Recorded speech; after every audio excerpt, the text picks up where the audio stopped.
What's up, guys? This is Gerald from Roof Cleaning and Roof King Products. Hey, I just wanted to let you guys know a little something today that is for the new guys mainly, but really for anybody, but a lot for the new guys. You know, when we all start out, especially if we're younger, but when we all start out, we're always a little nervous and we're a little timid, I guess, about the situation of bidding a job, knowing that you're new, and you know you have competition that's seasoned or been in the business longer. So when you give quotes, you feel a little nervous about it, and you're thinking, well, you haven't been in business long enough, or what have you. Well, I wanted to maybe give you guys some confidence in that situation, because I've got a prime example. We actually, a friend of ours on Facebook that's got a pressure washing company got the opportunity to bid a very large project, like a couple $100,000 job. It was a little out of their realm, and so they didn't want to attack it. So they gave this customer 3 different cleaners in the Houston area. So out of these 3 cleaners, 2 of them have been in business around, one of them was me, and I've been in business 8 years. Obviously, I teach roof cleaning. I sell equipment. I'm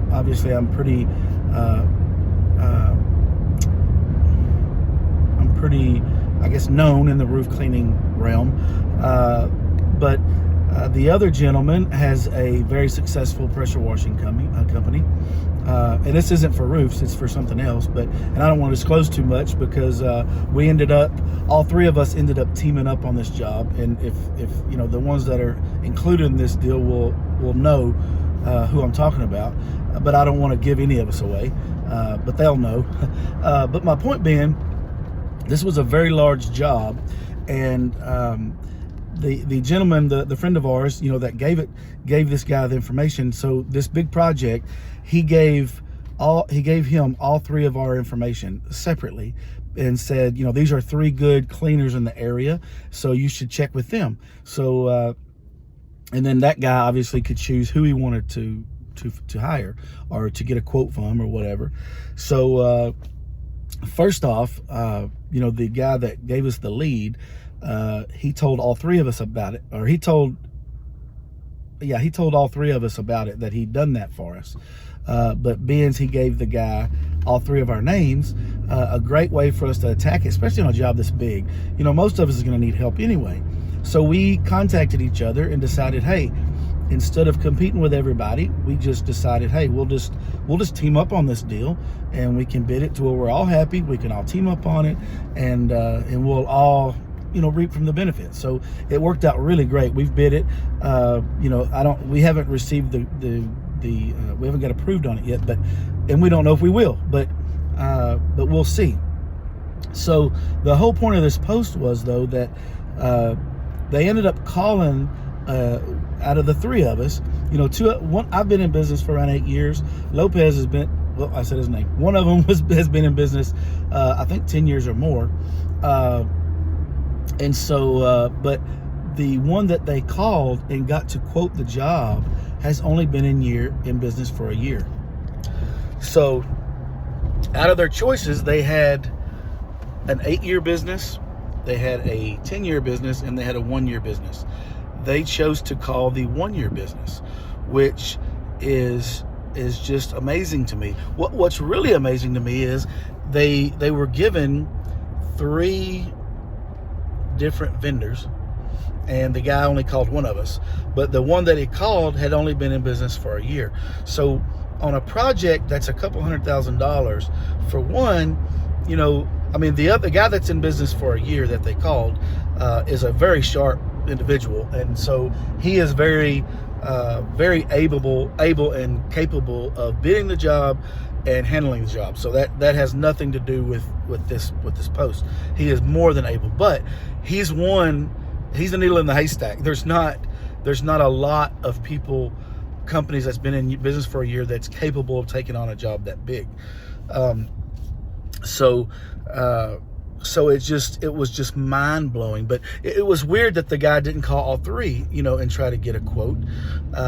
So I don't know, who knows? It was actually another contractor, a big contractor that already does a lot of work for this company, that it's very possible he's going to try to attack it himself and just wanted, us to put a number on it for him. There's really no telling for sure.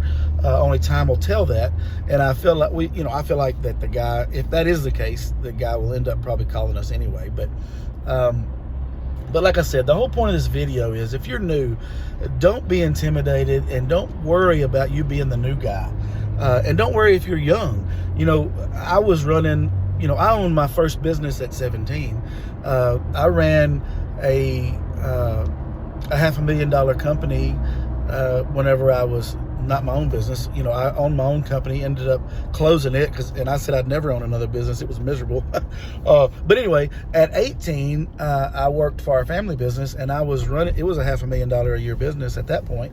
And, I ran it, and I was 18, and I had, every employee I had was, we had 5 or 6 employees at that time, and every one of them were older than me, actually probably double my age or more at that point. So if you're young, don't let it intimidate you. You're the professional. Just go in and talk like you know what you're talking about, and you just be the head of your company. If you're new, whether you're young or not, you just need to realize time in business, the customer has no idea unless you tell them. Like this business that I'm talking about, that's only been in business a year. Obviously, he's got a great website. He's got a great web and online presence. When you talk to him, he's, you never know. He's only been in business a year. So my point being is, he handled it in a way that it didn't matter how long he's been in business. So if you do that, you'll have the exact same results. So I'm not going to ramble on. I wanted to just put this video out there for the new guys, or for some of the younger guys. Just have some confidence, and don't be worried about your time in business. Just be confident, move forward, and you'll get those jobs that you're interested in getting. So y'all have a great day, and as usual, I'm here if I can help anybody.